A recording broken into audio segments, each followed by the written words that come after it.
നിങ്ങളുടെ favourite shows ഇനി ഒരിക്കലും മിസ്സാവില്ല. ഇപ്പോൾ C5 കാണും നിങ്ങളുടെ ഫേവറേറ്റ് ഷോ തികച്ചും സൗജന്യമായി. എന്ത് സംസാരിച്ചാലും ഒടുവിൽ കണ്ണ് നിറഞ്ഞ് പറഞ്ഞു നിർത്തുന്നത് ഇവിടുത്തെ അച്ഛന്റെ കാര്യമാ. അവന്തികേടത്തെ മാത്രമേ അച്ഛനിപ്പൊ സ്നേഹിക്കുന്നുള്ളൂന്നും ചേച്ചിയെ പൂർണ്ണമായിട്ട് തഴയുവാണെന്നും ഒക്കെ പറഞ്ഞ് കരയും. അത് കേൾക്കുമ്പോ എനിക്ക് മനപ്രയാസമാവും. ഞാൻ കാരണമല്ലേ ഇതൊക്കെ സംഭവിച്ചതെന്ന് ഓർത്തിട്ട്.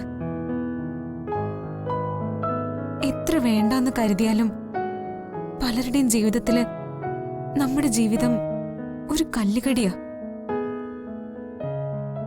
സ്നേഹം കൊണ്ട് ആരും ഒന്നും പറയുന്നില്ലെന്നേ ഉള്ളൂ.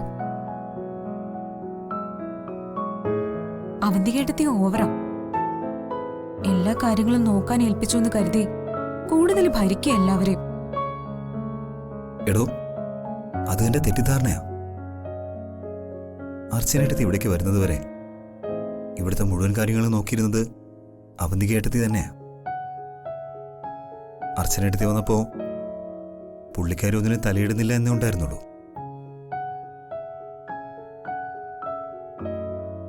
അർച്ചനേട്ടത്തിയുടെ നേരെ ഓപ്പോസിറ്റ് അവന്തികേട്ടത്തി. പണ്ട് മുതലേ ഏട്ടത്തി അങ്ങനെ കർശനക്കാരിയെ നിന്നതുകൊണ്ട് മാത്രം ഇവിടെ സമാധാനം ഉണ്ടായിരുന്നത്. എനിക്ക് സച്ചേട്ടനൊക്കെ ഏട്ടത്തി പറയുന്നതിനൊരു മറുവാക്കില്ല. അതന്നും ഇന്നും. കാരണം എത്ര കർക്കശം കാണിച്ചാലും ഒരമ്മയുടെ വാത്സല്യം എന്നും ഞങ്ങൾക്ക് തന്നിട്ടുണ്ട് ഏട്ടത്തി. ഏട്ടൻ ഇവിടുന്ന് പോയതിനു ശേഷം പിന്നെ ഏട്ടത്തി ജീവിച്ചതൊക്കെ ഞങ്ങൾക്ക് ഈ കുടുംബത്തിനു വേണ്ടിയാ. ആ കടപ്പാടൊന്നും മറക്കാൻ പറ്റില്ല ഞങ്ങൾക്ക്. അത്രയും കഷ്ടപ്പെട്ടിട്ടുണ്ട് ആ പാവം.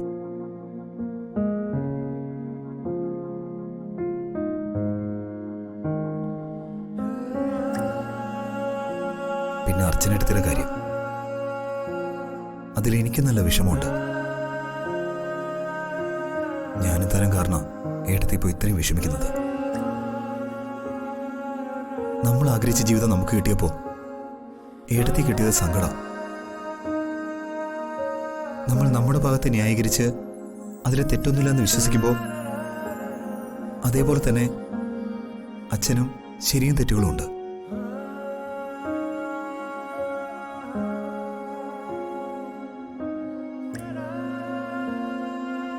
അച്ഛന്റെ കണ്ണിലും മനസ്സിലും ഏട്ടത്തെ ഇതൊക്കെ ചെയ്തതെന്നാ.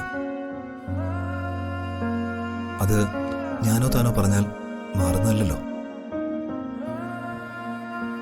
ഒരു നിമിഷം കൊണ്ട് ഏട്ടത്തെ കുറ്റക്കാരിയാക്കിയ പോലെ മറ്റൊരു നിമിഷം കൊണ്ട് ഏട്ടത്തെ മനസ്സിലാക്കാനും അച്ഛന് പറ്റും.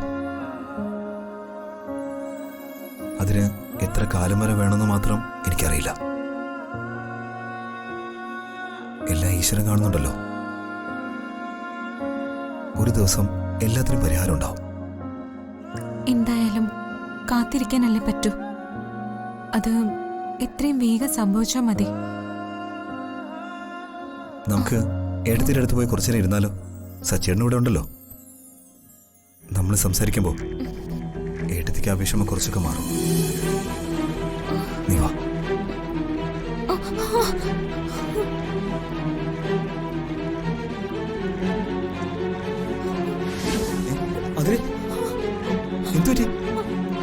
ഡൗൺലോഡ് ചെയ്യൂ C5 ആപ്പ്. കാണൂ എല്ലാ എപ്പിസോഡുകളും സൗജന്യമായി.